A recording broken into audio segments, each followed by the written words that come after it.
Thanks very much. This is my first time teaching for Olli. As you can see, it's my job to teach a course that can make virtually any other course look topical and current.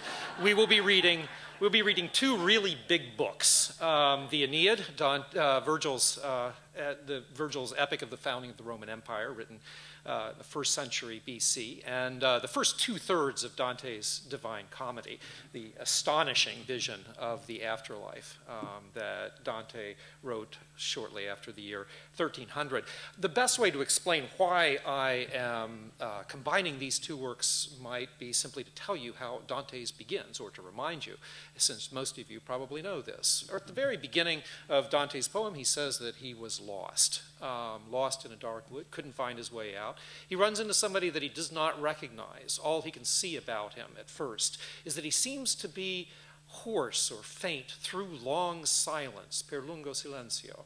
He eventually learns that this is the poet Virgil, and it's going to be Virgil who gets him out of being lost in this dark wood, who guides him on a tour through hell and purgatory. A couple odd things about that. One of them is that the resolutely and very seriously Christian Dante should choose as his guide the pagan poet Virgil.